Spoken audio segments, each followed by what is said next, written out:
네, 좀 더 자세하게 분석해 보겠습니다. 이용재 경민대 소방안전관리과 교수님, 사회부 박수정 기자 스튜디오에 나와 있습니다. 두 분 어서 오십시오. 예, 자 우선 피해 현황부터 좀 종합해 보겠습니다. 인명 피해가 너무나 커졌습니다. 네, 그렇습니다. 오늘 낮 1시 반에 이제 불이 나고 나서 불길이 커지기 시작했을 때는 이렇게까지 인명 피해가 커질 줄은 몰랐는데요. 네. 시간이 갈수록 굉장히 많은 인명 피해가 나왔고 저녁 한 대여섯 시 이후부터 사망자가 급증하기 시작했습니다. 그래서 네. 현재까지 현장 기자도 전해줬지만 현재까지 확인된 사망자, 집계된 사망자는 38명이고요. 예.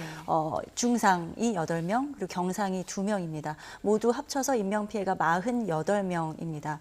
그래서 아직까지 확인이 안 되는 실종자가 1명이 남아 있어서요. 예. 이 1명 실종자를 수색하는 작업이 계속해서 이루어지고 있습니다. 예. 지금 이렇게 피해가 상당히 커졌었는데 이렇게 상당히 피해가 커졌던 이유가 있다면 어떤 부분에 좀 원인이 있을까요? 네, 근본적으로 이 지금 이런 창고 건물이 가지고 있는 화재 위험성이 있는 거고요. 예. 그런 거를 무릅쓰고 뭐 여러 가지 조사를 더 해봐야 알겠지만 이런 위험 작업이라고 이걸 얘기하고 있거든요. 우리 예. 법에서요. 그거에 따른 어떤 조치 이런 것들도 미비한 점이 있지 않았겠느냐 이런 부분도 좀 우려되는 부분이죠. 예, 그렇군요. 앞서 저희 소방당국의 브리핑을 들었는데 공사 중이라서 소방 관련 안전관리관이 없었다고 한다 이렇게 전해지고 있거든요. 이게 의무가 아닌가요? 네, 그건 당연히 없습니다. 공사 중이기 때문에 없고요. 대신 직전에도 말씀드렸다시피 이런 거는 우리 산업안전보건법 그 기준에 의하면 이런 위험 작업을 할 때는 예. 반드시 소방안전관리자가 아니라요. 화기와 관계되는 작업을 하기 때문에 거기에 그 화재 감시자가 상주하고 있어야 되는데 그런 부분은 한번 반드시 짚어봐야 될 부분이 되겠습니다. 그렇군요. 박소영 예. 기자 이런 부분이 파악이 됐습니까? 이 부분까지는 아직 화재 감식이나 이런 부분까지 끝나야지 정확하게 이루어질 것으로 보이고요. 예. 이 건물에 대해서 좀 설명을 해드리면 지하 2층, 지상 4층으로 이루어진 그러니까 총 6개 층으로 이루어진 철골 구조물이었고요. 예. 샌드위치 패널로 이루어졌고 작년 4월, 그러니까 지난해 4월에 공사가 착공이 된 곳이었습니다. 예. 그리고 올해 6월 말에 공사가 완공될 예정이었던 곳이거든요. 그래서 예.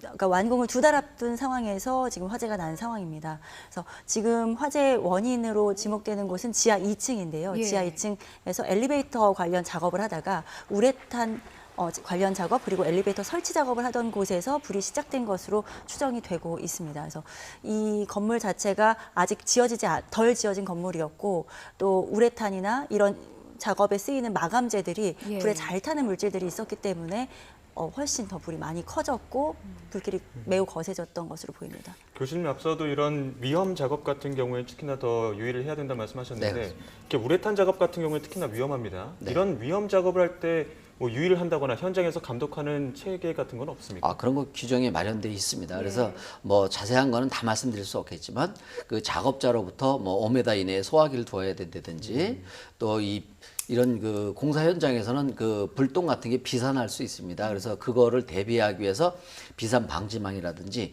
이런 것들을 다 갖추어야 되고요. 더더욱 제가 좀 이해 안 되는 부분은 예. 이런 우레탄 작업을 한다라면 유증기는 분명히 그 발생이 될 가능성이 되는 거고요. 예. 예. 그럼에도 불구하고 그게 이제 엘리베이터 작업까지 만약에 이게 동시에 이루어졌다라고 한다라면 엘리베이터를 설치하기 위해서는 분명히 거기에 따라서 뭐 용접이나 용단 작업이 있을 수도 있는 거고요. 거기에서 어떤 그 정기적인 기계를 쓸 수도 있는 거고요. 예. 그러다 보면 거기서 스파크가 튈 수도 있는 거고요. 그래서 그런 위험한 작업과 불티를 그 발생시킬 수 있는 작업이 동시에 이루어졌다라고 한다라면 정말 그것은 현장에서 문제가 많았던 것이죠. 예, 그러니까 조사를 거쳐서 밝혀져야 할 부분이지만 만약에 네. 가능성을 좀 언급해 주신 예, 거고요. 그렇습니다. 만약에 교수님께서 말씀하신 그런 작업이 동시에 이루어졌다면 안전관리 그거는 안전관리의 큰 허점이죠. 지금 목격자 진술에 의하면 검은 연기가 피어오르고 폭발음 들렸다고 하는데 네. 경위를 목격자 진술을 토대로 좀 설명을 해주신다면요. 네, 저희 그 불이 나고 나서 YTN으로 속속 시청자 제보가 들어왔었는데요. 예. 시청자 제보에 따르면 건물에서 한 200m 떨어진 곳에 차량을 주차하고 있었던 시청자가 있었습니다. 예. 그래서 작업 현장을 보고 있었는데 200m 이상 떨어진 곳이었는데도 굉장히 큰 폭발음이 들렸다고 했거든요. 근데 폭발음이 들리기 전에 뿌연 연기가 솟아오르는 게 약간 보였고 그 이후에 이어서 바로 굉장한 굉음과 함께 시뻘건 불길이 치솟았고 그 이후 검은 연기로 건물과 그 일대가 뒤덮였다 이렇게 설명을 했습니다. 그래서 그걸로 추정을 해볼 때는 지금 지하 2층에서 불이 난 것으로 추정되기 때문에요. 예. 작업을 하던 곳에서 뭔가 불꽃이 튀거나 해서 불이 붙은 것으로 보이는데 아마 작업하던 현장이 지하였기 때문에 환기가 잘 이루어지지 않은 구조라서 유증기가 가득 차 있었던 것으로 추정이 됩니다. 근데 그 가득 차 있는 유증기에서 작은 불꽃이 튀면서 그것이 폭발로 이어진 것으로 추정되고 있습니다. 그렇군요. 지금 목격자의 진술을 토대로 좀 추정을 하면서 저희가 좀 여쭤보자면 처음에 연기가 피어 올랐을 때 그렇다면 이제 근로자들이 뭐 무전기 등을 통해서 서로 연락을 할 것 아니겠습니까? 그러니까 초기에 그러니까 폭발이 이루어지기 전에 화재를 좀 인지를 했다면 미리 서둘러 대피할 수 있는 방법은 없었던 걸까? 이런 의문이 좀 듭니다. 사실 그 이런 위험 작업이 있을 때는요. 예. 그런 뭐 무전기 이런 것도 기본적으로 갖춰야 되는 거고요. 그다음에 이런 사고가 있을 때는 그런 매뉴얼 같은 게 있어서요. 뭐 공사 현장 중에 이런 화재가 났을 때는 어떻게 대피를 해야 된다, 어떻게 대처해야 된다라는 이런 부분에 대해서 그 공사에 투입되는 그 근로자분들이죠. 예. 이분들에 대한 사전 교육도 분명히 있었어야 되는데 그런 부분들도 제가 뭐 했는지 안 했는지는 단언은 못하겠지만요. 그런 부분도 확실히 좀 있었어야 되는 게 맞습니다. 그 앞서 소방당국의 브리핑을 좀 보면은 그 희생자들의 옷이 그냥 다 타 있었다 예. 이렇게 좀 말씀을 하셨거든요. 이런 상황을 미뤄볼 때 당시 상황 폭발력이 어느 정도나 됐던 겁니까? 뭐 그거 폭발력이 얼마까지인지는 모르겠지만 예. 증언하신 분들 말씀 들어보면 뭐 상당한 폭발력이었고요. 또 그 참 입에 담기도 그런 얘기지만 그 돌아가신 분들의 시신이 많이 훼손됐다라고 하는 것은 사실은 그것은 직접적인 원인은 아니라고 보는 거죠. 이게 사람이 이제 화재가 나서 사망하는 경우는요, 열에 의해서 사망하는 경우는 극히 희박합니다. 대부분 다 유동성 가스를 마시고 한 두세 모금만 마셔도 모든 신체 활동이 정지가 되는 거죠. 그렇지만 생명은 살아있죠. 그런데다가 계속 호흡을 하다 보니까 그래서 이제 사망에 이르는 거고 시신이 많이 훼손됐다라고 하는 것은 그것이 직접적인 원인이라 보기는 어렵고요. 예. 차후에 참 표현하기는 그렇지만 불기가 와서 시선이 훼손되지 않았겠느냐 그렇게 추정해 보는 게 맞습니다. 네, 뭐 1차적인 원인은 질식에 의한 어떤 예. 사고지 않을까 이렇게 판단하시는 건데 저희가 아까 앞서 그 상황판에 보면 뭐 층별로도 어떤 피해가 있었는지 좀 나와 있었는데 그런 부분을 좀 설명을 좀 해주시죠. 네, 지금 층별로 사망자 시신이 어디서 발견됐는지에 대해서 브리핑이 있었고요. 그 예. 부분을 저희가 그래픽으로 정리를 했습니다. 함께 보시면 지하 2층, 지상 4층 규모의 건물이고요. 가장 많은 사망자가 나왔던 것이 지금까지는 3층이라고 전해졌는데요. 예. 최종 이제 불이 꺼진 이후에 다시 수색 작업을 벌여서 확인한 결과 지상 2층에서 가장 많은 피해자가 나왔습니다. 18명이 2층에서 사망한 것으로 나타났고요. 예. 그리고 다른 층별로 골고루 비슷한 분포를 보입니다. 지상 4층에 4명, 3층에 4명, 그리고 아까 말씀드린 대로 2층에 18명으로 가장 많은 사망자가 몰려 있었고 예. 1층에도 4명이 있었습니다. 그리고 지하 1층에 4명, 지하 2층, 그러니까 지금 현재 화재 추정 지점으로 파악되는 곳이 지하 2층인데 이곳에서 3명이 사망자로 나왔습니다. 아무래도 불이 나고 나서 그 대피를 하기 위해서 지상으로, 그러니까 1층에 있는 출입구로 모두 대피하기 마련인데 예. 그런 과정에서 가장 많은 지상 2층에 몰려 있다는 것은 물론 그곳에 작업자가 많았을 수도 있지만 3, 4층에 있던 사람들이 대피를 하다가 미처 1층까지 내려오지 못한 채로 쓰러졌을 가능성도 있다고 봅니다. 예. 근데 1층에서 사망자가 4명이 나왔는데요. 모두 실외에서 지금 발견이 된 상태였습니다. 파인 곳을 작업하다가 미처 화를 피하지 못하는 것으로 지금 추정이 되는데 이럴 수가 있는 겁니까? 사실 이게 그 실내에 있을 때는 이렇게 대피가 쉽지 않다고 하지만 또 실외는 얘기가 다를 것 같은데 그렇지 않았나 봅니다. 그 사망 지점은요. 예. 뭐 확언은 못 드리겠지만 1층에 계셨던 분들이 거의 뭐 사망 직전에 나오셨다라고 추정이 되는 거죠.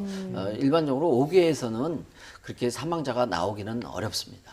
그렇군요. 예. 그렇다면 지금 중경상자 분들 중에는 골절상이 많다고 하거든요. 네. 그런 경우에는 뭐 대피를 하다가 다치신 경우가 그렇죠. 많을까요? 뭐 이제 그 위급한 그런 패닉 상태에서는 예. 정말 상식적으로 뛰어내리면 안 되는 그런 행위도 있을 수 있는 거고요. 예. 또 이 화재 현장에서는 암만 대낮이라 하더라도 깜깜하거든요. 예. 그러다 보니까 이제 급히 대피하시거나 이러는 과정에서 골절상은 충분히 일어날 수 있습니다. 말씀 듣다 궁금한 것이 이게 공사 현장이지 않습니까? 네. 공사가 진행이 되는 중에도 위급 상황이 발생할 수 있기 때문에 혹시 대피소를 마련한다든지 이런 관련 규정이 있습니까? 아, 보통 이런 그 대형 공사 현장에서는요, 예. 당연히 기본적인 임시 소방시설이라는 걸 갖추기도 하고요. 그것뿐만 아니라 이런 사고를 예비해서 예. 불이 났을 경우에 최소한 이렇게 대피하라라고 하는 그런 표지라든지 이런 것도 설치하고 있는 게 있습니다. 그게 제대로 하는 경우입니다. 근데 그런 부분들은 여기 돼 있는지 안 돼 있는지 제가 말씀은 못 드리겠지만 예. 그것이 그렇게 돼 있는 것이 제대로 된 어떤 공사 현장이다 이렇게 말씀드릴 수 있습니다. 보통 이런 대형 사고 같은 경우에는 이제 과거의 어떤 사례를 통해서 보완을 하고 강화시켜야 되는 부분들이 있을 텐데 비슷한 뭐 사고 사례 같은 것들은 없습니까? 네, 많이 있었습니다. 가장 대표적으로 지금 이 물류창고 화재와 유사한 사례를 말씀드리면 2008년 1월에 벌써 12년 전인데요. 예. 그때에도 이천이었습니다. 이천에 있는 냉동창고에서 불이 났었는데 사망자가 40명이 나왔었습니다. 그러니까 이번 네. 사고와 많이 유사한 측면이 있는데요. 예. 그때 당시에도 이 냉동 창고가 패널로 샌드위치 패널로 지어진 곳이었고요. 우레탄 이런 재료들이 많이 있었습니다. 예. 그러다 보니까 불길이 굉장히 빨리 삽시간에 번졌고 유독가스가 많이 발생하면서 그 유독가스에 질식한 일하던 작업자들이 많이 사망하는 사례가 있었는데요. 예. 당시에 그 창고에서 작업하던 작업자는 모두 57명이었는데 지하에서 작업하던 40명이 모두 숨졌습니다. 예.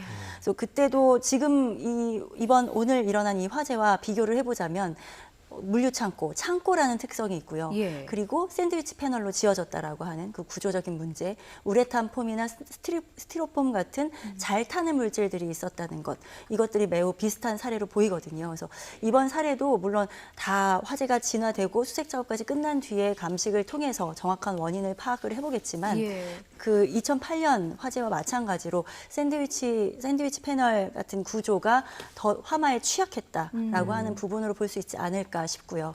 또 우레탄에서 나왔던 유독가스가 굉장히 빨리 번지면서 그 우레탄이 기름 같은 역할을 하기 때문에 예. 불을 삽시간에 퍼지게 만들거든요. 그래서 거기서 나온 유독가스가 사람들로 하여금 대피하지 못하게 하는 원인이 됐겠다라고 하는 부분으로 또 소방당국의 브리핑으로 추정해 볼 수 있겠습니다. 예. 추가적으로 예. 그 인원 피해가 이렇게 인명 피해가 많았던 부분의 원인은 이제 말씀해 주셨지만 좀 보태고 싶은 내용은 뭐냐면 이 창고라고 하는 부분이 일반 건물과는 구조가 완전히 다릅니다.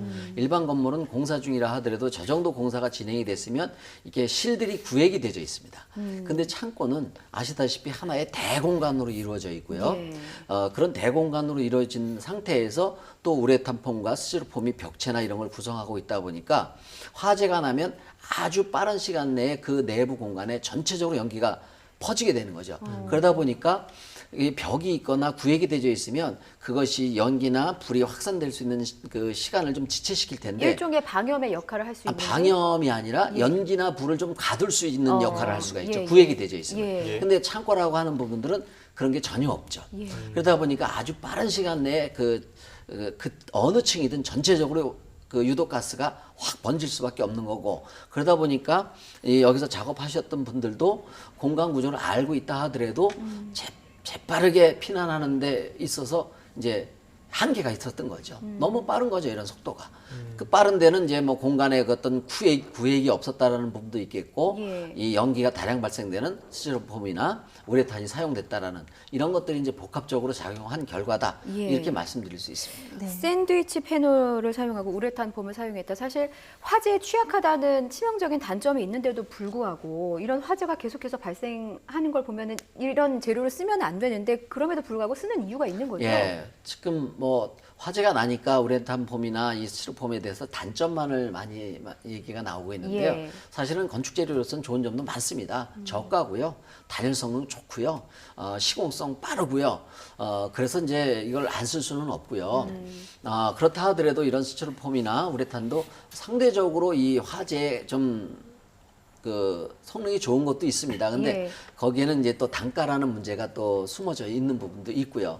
그래서 현재로서는 아주 광범위하게 많이 쓰고 있는 재료죠. 예, 지금 뭐 화재 직전에 저희가 뭐 보면 9개 업체에서 78명이 작업 중이다 이렇게 나와 네. 있는데 이렇게 여러 업체에서 여러 명이 작업을 할 때는 어떤 중앙 통제라든가 현장 통제가 먼저 이루어져야 될 것 같은데 그런 부분에서는 그래서 장점은 없습니다. 이런 위험한 작업을 할 때는 이제 여기뿐만 아니라 아주 다양한 업체에서 이제 근로자분들이 들어오시거든요. 예. 그러면 시작 전에 특히 이런 위험 작업이 있을 때는 그 사전 교육 그 위험성에 대한 거 사고가 터졌을 때 어떻게 해야 된다라는 그런 최소한의 안전 교육을 시행하고 할 때 이런 사고가 터졌을 때 좀 대처 능력이 좀 나아지겠죠. 예. 그런 부분은 그런 부분에 그 안전 교육이 있었는지 없었는지는 뭐 제가 단언할 수 없습니다만 반드시 어떤 책임 문제에 있어서는 짚어볼 필요가 있죠. 예, 지금 뭐 샌드위치 패널이나 우레탄 폼 같은 소재의 장단점을 말씀을 해주셨는데 이번 사고가 지하에서 작업 중에 좀 난 것으로 추정이 된다는 말입니다.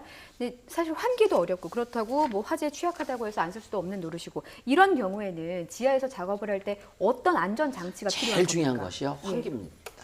이거 그 근로자분들도 한두 번 이런 작업을 하진 않으셨을 거고 예. 수없이 하셨을 거고 현장 관리자도 그런 거는 이렇게 알고 계셨을 상식에 해당되는 부분이기 때문에 예. 특히 밀폐된 공간에서 이런 위험 작업하고 유증기가 나올 수 있는 작업할 때는 제일 중요한 게 환기 부분인데 그것을 좀 더 철저히 했더라면 유증기는 안 나올 수는 없습니다. 이 작업에서. 예. 그렇다면 그걸 어떻게 효과적으로 외부로 빼내고 작업을 진행하느냐 이 부분이 아주 중요한 포인트가 되는 거고 이 부분을 좀 놓치지 않았느냐라는 그런 조심스러운 의심을 갖게 되는 거죠. 저희가 조심스럽게 혹시나 놓치셨었던 부분들을 계속 짚어가고 있는데 네. 지금 이런 부분들에 대한 어떤 수사의 필요성은 없는 겁니까? 그런 부분도 이제 추가로 수사가 이뤄질 것으로 보입니다. 예. 그래서 유증기가 현장에 좀 가득 차 있었을 것으로 추정이 되는 이유가 지하 2층에서 불이 시작된 것으로 추정이 됐고 예. 그리고 유증기가 가득 차 있는 상태에서 불꽃이 일면서 커다란 폭발로 이어졌다라고 하는 게 현재까지 소방당국의 설명이었거든요. 예. 그런데 저희가 현장을 계속 지켜보면서 취재를 한 결과 계속해서 연기가 지상의 불길은 다 잡히고 3시간 만에 불길이 잡히고 그다음에 완전하게 불길이 5시간 만에 잡힐 때까지 지하 쪽에서 계속해서 연기가 피어오르는 모습 이런 것을 볼 수가 있었거든요. 그것으로 추정해 볼 때 지하에 차 있는 유증기가 굉장히 많이 있었다는 것으로 그렇게 볼 수 있는 부분도 있겠습니다. 예. 그래서 이 정확하게 화재 원인이 무엇인지 예. 뭐 이런 안전 수칙을 제대로 지킨 것인지 현장에는 뭐 감독관이나 관리자가 있었는지 이런 부분에 대한 추가 수사가 앞으로 필요할 텐데요. 물론 오늘 내일까지는 이제 시신 수습과 뭐 피해자들에 대한 대처와 이런 부분이 필요할 텐데요. 예. 경찰이 수사본부를 꾸렸습니다. 25명으로 대규모 수사본부를 설치를 했는데요. 경기 남부지방경찰청에 수사본부가 편성됐습니다. 예. 광역수사대, 과학수사대, 또 이천경찰서 형사, 경찰들까지 모두 합쳐서 125명인데요. 이제 완전히 화재 진화가 완료가 되고 수색 작업이 마무리가 되면 그 다음부터 화재 원인이 무엇인지 그리고 안전 수칙이나 규정은 제대로 지켜진 것인지 무언가 문제는 없었는지 이런 부분을 추가로 밝혀내게 될 겁니다. 그렇군요. 물류창고 화재 이 반복되는 참사를 막을 방법은 없는 것인가 궁금해지는데 구조적으로 어떤 대책이 좀 필요한 겁니까? 결론적으로 말씀드려서 저는 우레탄이나 스티로폼을 좀 더 내화성 불에 잘 견디는 걸 쓰는 것도 하나의 대책일 수 있겠고요. 예. 또 하나는 저런 재료가 가진 우수성도 있기 때문에 그것을 건설 현장에서 단열재 보온재로 안 쓸 수는 없습니다. 현실적으로. 그렇다면 그 좋은 장점을 있기 때문에 써야 되지만 정말 이런 작업을 하고 진행할 때는 거기에 대한 위험성은 우리가 대부분 다 알고 있거든요. 예. 그래서 그런 이런 작업을 할 때 어떻게 하면 화재를 예방할 수 있는지 이러한 조치들, 교육들 이런 것들이 철저히 되는 것이 바람직한 것이지 이런 사고가 빈발한다고 해서 저런 또 장점도 많은 건축 재료나 이런 것을 못 쓰게 한다라는 것은 조금 좀 그런 부분이 있습니다. 예. 저희가 지금까지 피해 경위를 보면서 층별로도 지금 피해 상황을 짚어봤었는데 한 명의 실종자가 있습니다. 지금 수색 네. 작업을 벌이고 있을 텐데 수색 작업을 통해서 어느 점에 좀 주안점을 둬야 되는지 혹은 어느 쪽에 좀 피해자가 있을 가능성이 있는지를 좀 짚어본다면 추정해본다면 어떤 경우가 있을까요? 정말 좀 조심스러운 얘기인데요. 예. 분명히 지금도 한 분이 지금 아직 소재를 파악 못한 부분이 있고 예. 그렇다면 그분이 보통 이제 사람이 이런 위급한 기급한 상황에 몰리게 되면 자꾸 이렇게 좀 후미진 데나 이런 데로 가려고 하는 경향도 있습니다. 왜? 화염이 몰려오고 유독가스가 몰려오니까 그런 후미진 곳이나 또 공사 현장이다 보니까 이렇게 좀 뭐 파인 곳이나 이런 게 있을 수 있습니다. 예. 그런 데를 아마도 우리 소방대원분께서 집중적으로 어떤 인명 탐색 작업을 하지 않겠느냐 또 그렇게 하고 계시리라고 판단이 듭니다. 예. 우레탄 폼이 기름의 역할을 한다라고 박소정 네. 기자께서 좀 짚어주셨는데 그렇다면 진화 방법은 뭐 달라야 하는 겁니까? 어떻게 되는 이런 겁니까? 경우 같은 경우는 예. 이제 대부분 다 뭐 물로 진압을 하고 있고요. 예. 그다음에 이제 경우에 따라서는 유리 화재 같은 경우는 소방대원분들은 이제 폼 약재라는 걸 가지고 다닙니다. 두 가지를요. 예. 그래서 그거는 아마 현장에서 소방대원분들이 적절한 소화 약재를 쓴 것은 분명합니다. 예. 예. 자, 앞서 2008년에서 같은 지역에서 창고 불이 번졌다고 했었는데 혹시 그 예. 이전에도 뭐 피해가 반복되진 않았나 좀 궁금해지는 네. 부분이 있는데요. 네, 이런 화재 사고가 여러 건 있었는데요. 예. 그러니까 대표적으로 비슷한 2000 냉동창고 화재, 2008년 사고를 알려드렸는데 그 외에도 사고는 계속 있었습니다. 2008년 이후에는 2014년 5월에는 고양 종합터미널 화재가 있었고요. 이때는 가스에서 새어나온 불꽃이 튀면서 화재로 이어져서 그때 천장 우레탄 폼에 불이 옮겨 붙으면서 좀 화재가 커졌습니다. 당시에는 8명이 숨지는 일이 있었고요. 그 이후에는 2008년 8월에 인천 남동공단 전자부품 공장에서 불이 났었습니다. 당시에는 9명이 숨지는 커다란 사고였었는데요. 이때도 그 우레탄 폼 재질의 단열재를 쓰면서 그것 때문에 좀 불이 많이 번지게 되는 상황이었습니다. 예. 그리고 바로 최근에는 2009년 10월, 그러니까 지난해 10월이죠. 지난해 10월에 인천 남동공단 마스크팩 제조 공장에서 불이 났는데요. 이 제조 공장도 마찬가지로 이런 샌드위치 패널 구조였습니다. 그렇게 되면서 불이 굉장히 크게 났었는데 이때는 인명 피해는 공장 안에 있던 60여 명이 대피를 하면서 인명 피해는 없었습니다. 예. 이렇게 샌드위치 패널 구조로 이루어진 그리고 우레탄이나 스티로폼 같은 잘 타는 재질로 이루어진 공장, 특히 물류창고 같은 곳에서 화재는 끊이지 않고 좀 일어나고 있는 상황입니다. 정말 이런 화재가 더 이상 일어나면 안 될 텐데 너무 안타깝습니다. 지금까지 현장에서 38명이 숨졌는데 지금 희생자들의 경우는 병원으로 다 이송이 된 상태인 거죠? 네, 그렇습니다. 사망자 대부분 이천병원으로 이송이 됐고요. 예. 그리고 경상자, 중상자들은 또 다른 병원으로 다 나뉘어서 이송이 된 상태입니다. 중상자가 지금 8명인데 위독하신 분도 있으신 겁니까? 소방당국에서 분류한 중상자 8명은 예. 대부분 상태가 좀 위중한 편인 것으로 전해졌습니다. 그래서 예. 이분들도 아무래도 뭐 그 연기 질식이라든지 아니면은 화상이라든지 이런 부분에 있어서 큰 좀 피해를 입지 않았을까 우려가 됩니다. 예. 앞서 전해주신 대로 다양한 사고 사례들, 아쉬운 사례들이 꽤 있었는데 이 사례들을 짚어보면은 공통적으로 우레탄 폼이나 샌드위치 패널이 나옵니다. 예. 교수님 말씀하신 것처럼 물론 공사 현장에선 효율적인 방법이 될 수 있겠지만 인명 피해가 발생한다면 굉장히 좀 개선해야 될 부분이 있지 않을까 이런 생각도 드는데요. 그렇습니다. 이런 데서 좀 미흡한 점이 예, 어떤 게 사실은 있을까요? 건설 이런 쪽에서 하시는 분들은 저 위험성을 모르시는 분이 거의 없습니다. 다 알고 계신 거고요. 예. 그렇다면 그걸 아는 것으로 끝나는 건 안 되는 거고요. 예. 거기에 따라서 사실 우리가 이런 세부적인 안전 대책만 좀 제대로 실천한다라고 하면 100% 없앨 수는 없겠지만 예. 최소한 지금의 이렇게 자꾸 똑같은 그 악몽들이 반복되는 것만이라도 예. 상당 부분 줄일 수 있을 텐데 그런 부분이 제대로 안 되는 것이 가장 안타까운 부분이다 이렇게 말씀드릴 수 있습니다. 예.